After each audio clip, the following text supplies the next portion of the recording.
Hey, what's going on guys? Mark back in the workshop on Mark's Aquatics. Right, it's a horrible day. I'll just say that now. It's going to be extremely windy, but we're going to go up to the Gower, just past Swansea, and we're going to go rock pooling up there. Now it's going to be pouring with rain. It's going to be a miserable old day, but we're not going to let it dampen our spirits, okay? We're going to get up there, we're going to get in amongst the pools, me and the wife. Got the rucksack full of stuff, got the bucket, got the nets, got all the gear. Let's hope we find something. Looking for today, going to try and get Aunt Blenny, a little boyfriend if we can, and we're also going to pick up some crabs as well. I've decided we're going to do that little native rock pool tank without the chiller, and we're going to put some crabs in there, maybe some xantho crabs, pie crusts, furrowed brow crabs, all that stuff, all the same thing. And we're going to try and find some of them and put them in there for you to have a look at as well. Maybe a couple of green crabs, not an edible crab, might leave the edible crabs out. But we'll see what we find. Could be a good day, even though it's windy and raining. Let's get up to the beach and check it out, and hopefully we'll find something good. See you on the beach. And a quick stop for some food before we hit the beach. Chippies!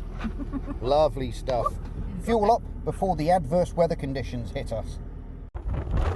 Well guys, it's blowing about 1,000 miles an hour down the beach. But it's not very nice. But we're going to have a little look around to see what we can find. And hopefully not fall over in this wind. It's gusting around 60 miles an hour on the beach today. But we're making the most of it. Tipping with rain. And hopefully we'll find something. I think I'll see you guys back in the workshop.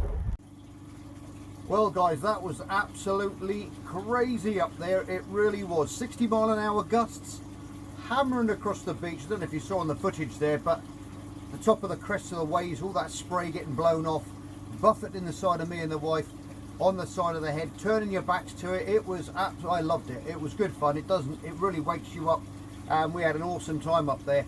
But as for filming up there, it was just absolutely nuts. Couldn't get anywhere near the place. Couldn't get near the rock pools. Camera would have been shaking all over the place. And but we got a few bits. Now I got some green crabs, the pie crust crabs or xantho crabs. There wasn't any on the beach at all. Now they're further up around the coast. I'm still getting used to the coastline around here, and it was up that lid step or light step, I think it was, where we went on one of the other foraging videos. Under every rock there must have been, I would say, maybe 5 or 6 of those little pie crust crabs lurking around under there. But we've got the green crabs. Now they're more of a like intertidal zone, but that's what I want for this little nano tank. And I thought about it and thought, well, the xantho crabs are up that high as well, but the green crabs I've always found more hardy and withstanding those temperature ranges and changes a bit different. So I thought we'd get some of those guys, and I've got some in the bucket there, so let's get in there and I'll show you what I found. Got some mussels as well. Right, okay guys, you can see now I've put those little mussels in there, which are in the bucket as well. And I thought, oh, I've got a little limpet there with some barnacles on as well. Now, there's no starfish going to go in this tank because they're going to predate on these anyway. So I'll keep them out of there for the time being, I think. And we've got these crabs now to go in. So we've got our little bit of rotting down mussel in there still, which is keeping that bacteria working away and making that nitrogen cycle work. Okay, so the tank's got very minimal nitrate in it now, so we've got a lovely colonization of bacteria going on in that filtration system in the back of this tank. Okay, so it's working really well. So I'm going to pick up one of these little crabs one at a time, and I'm going to drop them in, and you can see them drop in the tank. There's a little guy. Hey, off he goes. Off onto the bottom. Little air bubbles coming out. That means he's filling his gills back up with water because he's been in the bucket, and obviously he's been out of the water and in the water. So what they do is, as long as their gills are moist and kept moist, they can stay out of water for quite some time. As you know, when you find them on the beach, and this weed at the top here comes right to the surface, so if they do want to climb right up to the top and come out for a bit, they can. This one's a bit bigger, a lot bigger actually, but he's going to be interesting to watch. Hey, off he goes. I wonder if he'll get up to work on that old bit of muscle there. I do love crabs, they're such characters, bickering away with each other. You might actually see him, there he goes, he's actually starting to bury into the sand, look at that. Let's take you out of the tripod.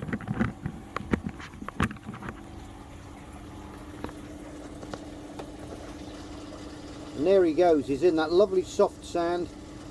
You do get an odd reflection with these tanks, guys, so I do apologise for that. But look at that, he's working his way in.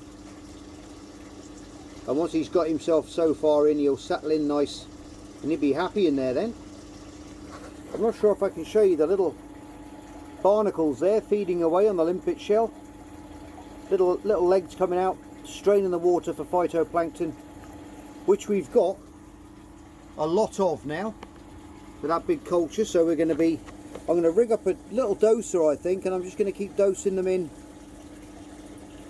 about a milliliter a day, I think, which these little guys will absolutely love as well. They've opened up nice already, look at that, and they already came with their little tiny pebbles attached to them, and they'll soon send out little tiny beards, which is the bits that hang onto the rocks. You can see some right in the middle of the screen there, which are attaching it to the pebbles. And he's got his own little hitchhiker on his back there, look at that, tiny little barnacle. Okay, let's get these other guys in. I think about another 3, I think. Right, those little crabs are having a little sleep. Mr. Shrimp's coming back for a bit of feed on that mussel. And everything is looking rather healthy. I'll just show you those mussels there as well, and the clean-up crew. Photo bomb by the shrimp again, or the prawns. I'll never get them right. But you'll see those little shells start to come out in no time at all. And like I said, guys, the great thing about these little tanks is that the snails will come out of the water and they will stick up under the lid and they'll have a little chill out up there. But I think that's looking fairly nice now, don't you? This little guy hiding underneath there already, look, he's already gone under that rock. He's going in a bit deeper. And this is what crabs do. You always find them on the beach when they bury themselves. You lift up a rock and suddenly you'll just see the top of their shell sticking out, and they'll hide away. Hello, Mr. Shrimps. Brilliant stuff, look at that. But it won't be long before they've all got used to their homes. Now there's that boring sponge which goes onto the top of the shells and eats its way like acid. It eats its way into the shell and takes all the nutrients out of that oyster shell. See, look at that. And it's got that little bit of bladder rack on there as well, which is just starting to grow.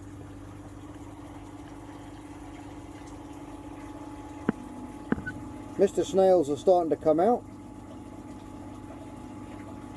and they were going to do a nice job of cleaning up all the rocks around the place in there.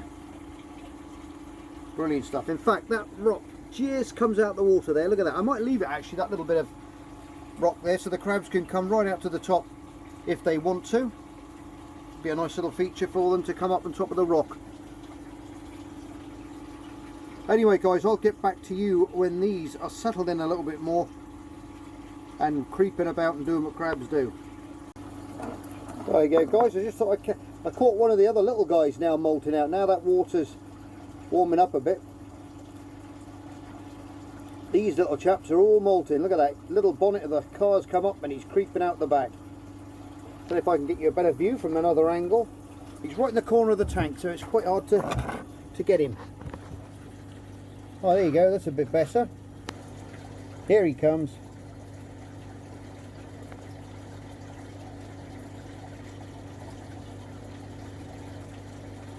Heave!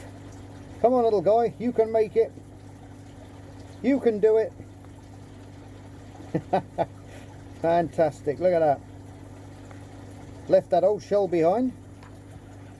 Must be very tiring doing this, and of course they're very, very jelly like afterwards when they first come out, because they've got to be soft to come out the shell. There you go, there's the shell in front and the new crab behind. And what he'll do now is he'll expand now that meat inside that was packed in there, which made him shed in the first place, because they outgrow their old shell, and then they just pop out the back. What are you up to this side now? You've got to watch your mate there. He's stolen that big piece of muscle, and he'll have his eye. This is awkward as well, because when they first come out, they're extremely soft, and other crabs, if they find them, they will eat them. So, but they've not been in here long, so I think he might be all right. How about that? Well guys, I've put him in this tank now. He's getting a little bit disruptive in the other tank. A little bit disruptive. So, I've put him in the other tank now for the time being with the other crabs. So he can... no, leave that alone. He's creeping towards it. I know he might be able to smell this piece of muscle that green crab is protecting there. He's sifting a load of that sand through his little mouth now, cleaning all the sand up.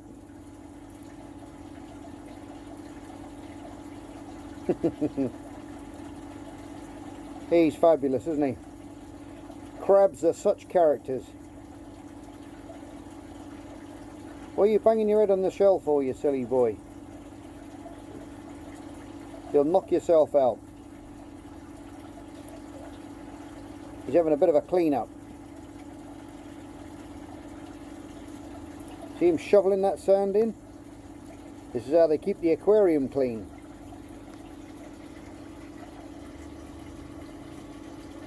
Oh, he's off. I think somebody's hiding under the sand.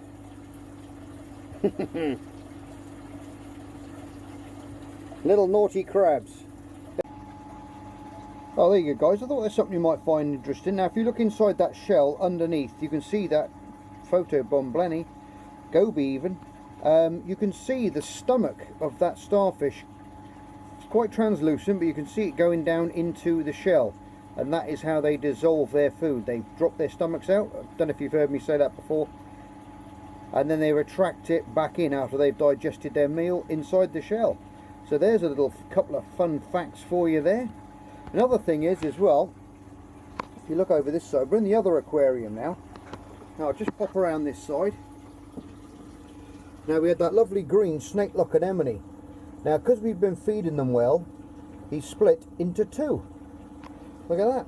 And this is how anemones colonize rocks, where you see lots of them flowing around, and you think there's a lot there. And what they basically do, look at that.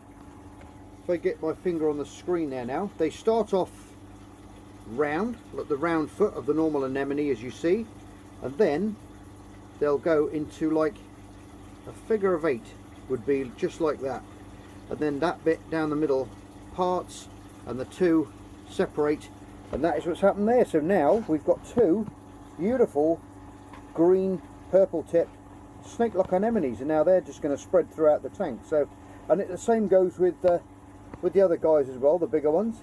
They'll do it as well. They'll slowly split. You love photobombing me today, you guys. Now if you wonder what that is, it's an old log from my other breeding side of things with the plecos and stuff, which I've been doing in the past, and I put that in there just for a couple of weeks. I thought I'll just see if those gobies go in there and breed inside there, and we can get some good footage that way of them if they do, and I can show you guys what's going on. Anyway, let's get back to the other tank where the crabs are out, and they've been rearranging the place. Right, there you go. Now if you look, where's my little pokey tongs? Here they are. Mr. Man there has decided he's going to excavate everything from out under there. This is some hours later, by the way. I've made this video up in stages. It does nip around a bit, like you saw the other crab molting and everything else. That was done in between a few days. Obviously I have to stagger these videos to get this footage to show you guys. So they've been in there for a while now, and what he's done is he's grabbed all the sand out from under there and he's pushed it all the way up there where Mr. Hermit Crab is, who is always filling his face with sand, keeping the place nice and clean.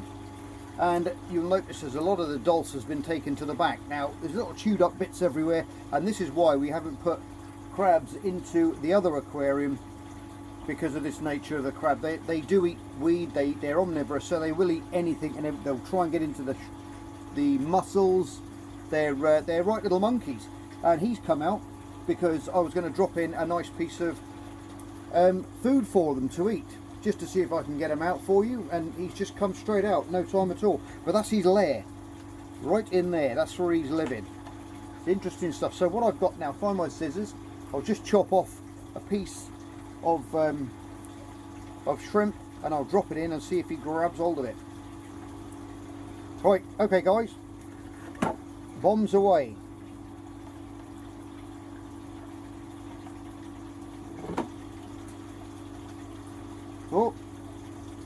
Oh, it's just gone straight into his burrow. Oh well, that's that gone.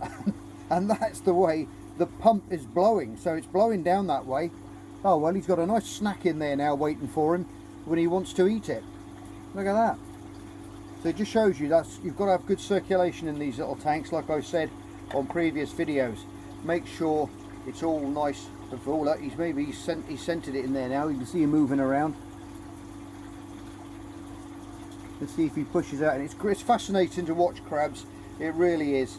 The hermit crab's just awesome. He's always about keeping everything clean.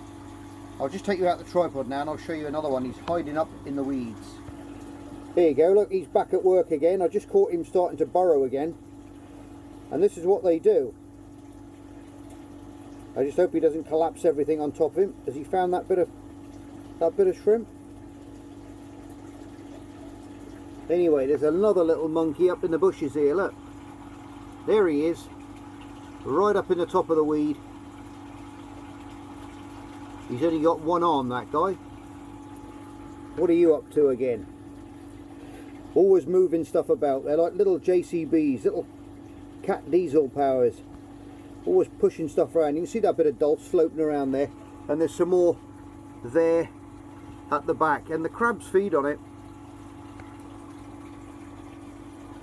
There you are, look, he's summited. Summited the mussel. Brilliant stuff. Are you coming out again, are you? Yeah, that was a lovely bit of footage, that, guys.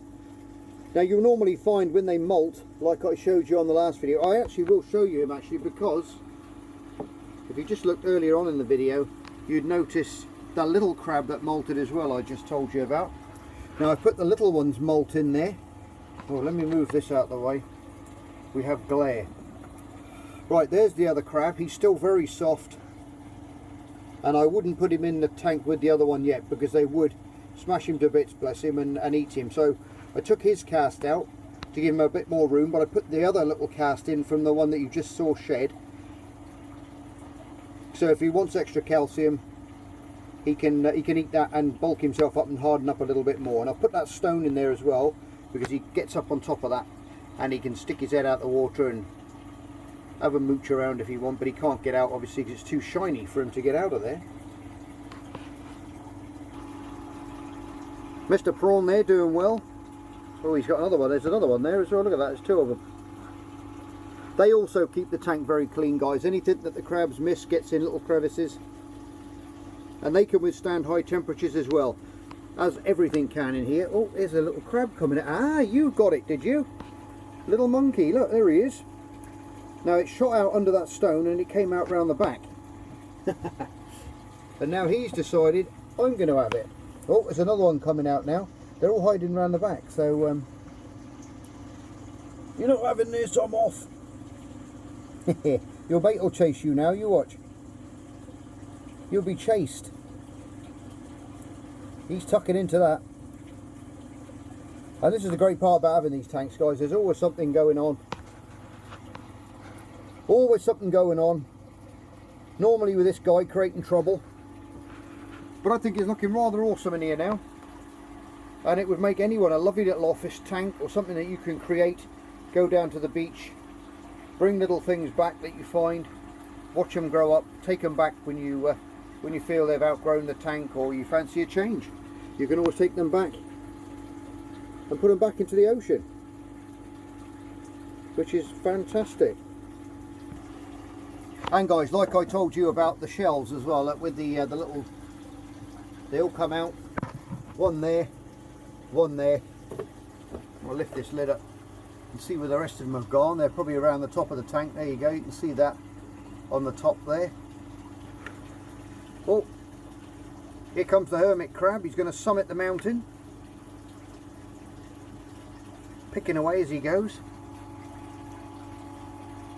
It's quite a nice little view from the top as well, and these little shells are going to keep everything lovely and clean, which is a must in one of these tanks because of the food that you're putting in. Small tanks, you can end up with nitrate problems, so you've got to keep the feed down, not too much, and don't forget crabs will go without food for quite some time, so you haven't got to worry about that too much. He decided I'm going to do burying myself again. Mr. Anemone's looking good. You're nearly there. Right, let's see if I can tempt him to the top of the mountain with a little bit of shrimp. Come on then. You can do it.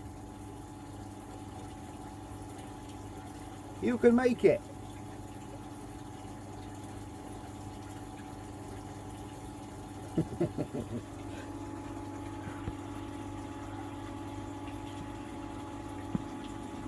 Come on, up the top. You can make it.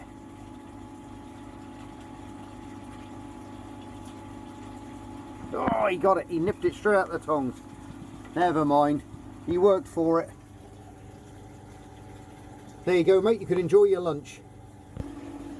Well, mate, you missed out on that that bit of shrimp and that bit of prawn. Your mate's nicked it. There he is, tucking into it, thoroughly enjoying it. Now, did you know that a gang of crabs, or a group of crabs, is called a cast? If you didn't know that, now you do. And another little good fact, fun fact about them as well, is they've got blue blood because of the copper that's contained within their blood. It's blue. There you go. And they're all covered in little hairs as well, called setae or setae, which can detect chemicals and movement within the water as well. So that's why they're all covered in little hairs. I don't know when you saw that one molt out when he was coming out of his shell, but he was covered in tiny little hairs, and they detect all those chemicals and movements within the water and alert them to oncoming dangers and things like fish that are going to predate on them. So there's a couple of little fun facts for you. Look at that, he's tucking right into that. Anyway guys, I'm going to leave that one there I think for today. I hope you've enjoyed this little video.